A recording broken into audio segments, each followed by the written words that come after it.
ఒక ఉపాధ్యాయునిగా, ఒక ప్రొఫెసర్గా, ఒక వైస్ ఛాన్సలర్గా సేవలు అందించి భారతదేశాన్ని ప్రపంచ అత్యున్నత స్థాయి తీసుకొచ్చినటువంటి గొప్పైన వ్యక్తి సర్వేపల్లి రాధాకృష్ణన్. వారి యొక్క కార్యక్రమం నిర్వహిస్తున్నాం. ఇటు కార్యక్రమాన్ని ఉద్దేశించి కవి పండితుడు బోరోజు గిరిరాజాచార్యని మాట్లాడవలసిందిగా సాధారణంగా విజ్ఞప్తి చేస్తున్నాం.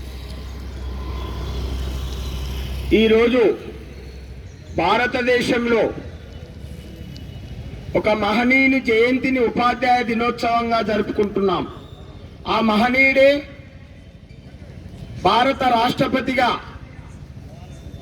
ఉండి భారతదేశ కీర్తి ప్రతిష్టలు విశ్వవ్యాప్తం చేసిన గురువు డాక్టర్ సర్వేపల్లి రాధాకృష్ణన్ గారి జయంతి కార్యక్రమాన్ని నిర్వహిస్తున్న ప్రియమిత్రులు రాజారాం ప్రకాష్ సార్ గారు, వనపర్తి జిల్లా మైనార్టీ నాయకుడు క్రాఫ్ట్ టీచర్ బాలమయ్య గారు, ప్రభుత్వ ఉపాధ్యాయుడు యేసఫ్ గారు, ఈ కార్యక్రమానికి ఇచ్చేసిన అందరికీ స్వాగతం పలుకుతూ, డాక్టర్ సర్వేపల్లి రాధాకృష్ణన్ గారు 1880 సెప్టెంబర్ 5న జన్మించి 1975 ఏప్రిల్ 17న మరణించారు. వీరిది పూర్వము మన ఆంధ్రప్రదేశ్లోని నెల్లూరు జిల్లాలోని సర్వేపల్లి. వీరి అమ్మా నాన్న తమిళనాడులోని తిరుత్తనికి, మద్రాసుకి దగ్గర గల తిరుత్తనికి అక్కడ వలస వెళ్లి అక్కడే వీరు వీరస్వామి సీతమ్మ అనే పుణ్య దంపతులకు రాధాకృష్ణన్ గారు జన్మించారు.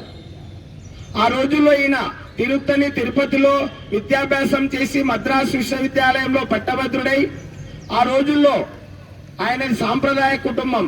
ఆ రకంగా భారతీయ పురాణాలు, వేదాలు, ఉపనిషత్తులను అన్ని అవపోషణ పట్టి భారతీయ ఆధ్యాత్మిక గ్రంథమైన భగవద్గీతను కూడా అవపోషణ పట్టి ఒక గొప్ప గ్రంథము ఇండియన్ ఫిలాసఫీ రచించిన మహనీయుడు డాక్టర్ సర్వేపల్లి రాధాకృష్ణన్. దాన్నే భారతీయ తత్వశాస్త్రం అంటారు. భారతీయ తత్వం అంటే ప్రపంచానికి విజ్ఞానం నేర్పిన శాస్త్రం అని చెప్పాలి. తత్వశాస్త్రం లేనిదే మానవ జీవితంలో మనుగడ లేదని భారతీయ తత్వశాస్త్రాన్ని పాశ్చాత్య దేశాలకు తెలియజేసిన మహనీయుడు. దానివల్ల ఆయన కీర్తి ప్రతిష్టలు విశ్వవ్యాప్తమయ్యాయి. ఆయన మొదట కలకత్తా, మైసూరు విశ్వవిద్యాలయాల్లో, తను చదివిన విశ్వవిద్యాలయాల్లో ప్రొఫెసర్గా, ఆచార్యుడిగా పనిచేశాడు. ఆయన ఉపాధ్యాయ వృత్తికే వన్న తెచ్చి, గౌరవం తెచ్చి, భారతదేశంలో ఉపాధ్యాయులంటే అత్యుత్తమ ఆలోచన కలవారని చెప్పిన మహనీయుడు సర్వేపల్లి రాధాకృష్ణన్ గారు. ఉపాధ్యాయుల ఆలోచనలు విశ్వ క్షేమానికై పనిచేస్తాయి. వాళ్ళ ఆలోచనలు ఉన్నతంగా ఉంటాయి, ప్రపంచ శాంతికి పనిచేస్తాయి. వాళ్ళు ఆధ్యాత్మికవాదులు, మేధావులు, విజ్ఞానులని ఉపాధ్యాయుల గురించి విశ్వానికి తెలియజేసిన మహనీయుడు. అందుకే ఆయన పుట్టిన సెప్టెంబర్ 5ను మన భారతదేశము ఉపాధ్యాయ దినోత్సవంగా నిర్వహించుకుంటాం. ఆ విధంగా ఆయన ఎదుగుతూ అంచెలంచెలుగా స్వాతంత్రం వచ్చిన తొలినాళ్ళలో డాక్టర్ రాజేంద్ర ప్రసాద్ రాష్ట్రపతిగా ఉన్న కాలంలో ఈయన 1952 నుంచి 62 2 పర్యాయాలు ఉపరాష్ట్రపతిగా ఉన్నాడు. ఆ సందర్భంలోనే ఈయనకు 54లో మన భారత రాష్ట్రపతి రాజేంద్ర ప్రసాద్ గారు భారతరత్న అనే బిరుదునివ్వడం కూడా జరిగింది. తర్వాత 62 నుంచి 67 వరకు భారతదేశ 2వ రాష్ట్రపతిగా పనిచేసిన మహనీయుడు. అంటే ఒక ఉపాధ్యాయ వృత్తి నుంచి రాష్ట్రపతిగా ఎదిగిన వ్యక్తి. ఏదైతే అబ్దుల్ కలాం గారు కూడా ఆయన ఒక విశ్వ మేధావిగా, క్షిపణి శాస్త్రవేత్తగా, ఒక పేపర్ బాయ్ నుంచి ఆయన కూడా రాష్ట్రపతి ఎదిగిన మహనీయుడు. అంటే ఇలాంటి మేధావులు విశ్వంలో అరుదుగా ఉంటారు.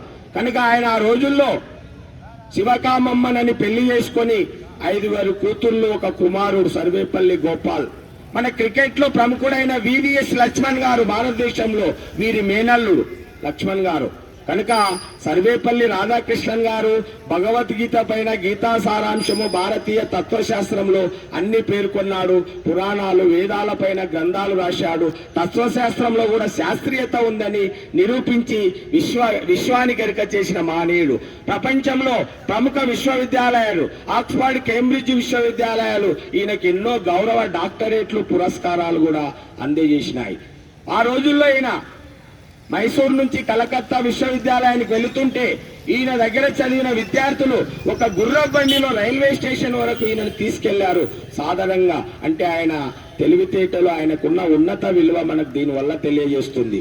ఒకసారి ఆయన పూర్వ విద్యార్థులు మీ జయంతి కార్యక్రమాన్ని నిర్వహిస్తామంటే నా జయంతి అవసరం లేదు, నా జయంతిని ఉపాధ్యాయ దినోత్సవంగా నిర్వహించండి అని తన శిష్యులకు నిరాడంబరంగా చెప్పిన మహనీయుడు డాక్టర్ సర్వేపల్లి రాధాకృష్ణన్ గారు. కనుక ఈ రోజు భారతదేశమంతటా ఉపాధ్యాయ దినోత్సవం ఆయన జయంతిని అక్కడ భారత రాష్ట్రపతి గారు అక్కడ భారతదేశంలో ఉత్తమ ఉపాధ్యాయులకు పురస్కారాలు అందజేస్తారు.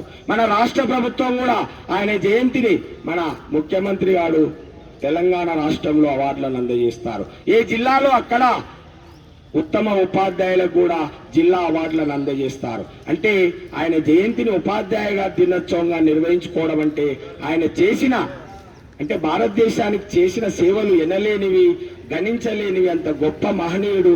అటువంటి మహనీయుని గురించి మనం తెలుసుకొని ఆ మహనీయుని ఆ గ్రంథాలను విశ్వానికి ఎరక చేసి ఆ మహనీయుని విలువలు ఇంకా విశ్వానికి మర్చిపోకుండా విశ్వవ్యాప్తం చేయాలని తెలియజేస్తూ ముగిస్తున్నాను. జోహార్ సర్వేపల్లి రాధాకృష్ణకు, జోహార్ జోహార్, జోహార్ సర్వేపల్లి రాధాకృష్ణకు, జోహార్ జోహార్. కొనసాగిద్దాం మహానుల ఆలోచన విధానాన్ని, కొనసాగిద్దాం కొనసాగిద్దాం మహానుల ఆలోచన విధానాన్ని. కొనసాగిద్దాం. జై భారత్, జై హింద్.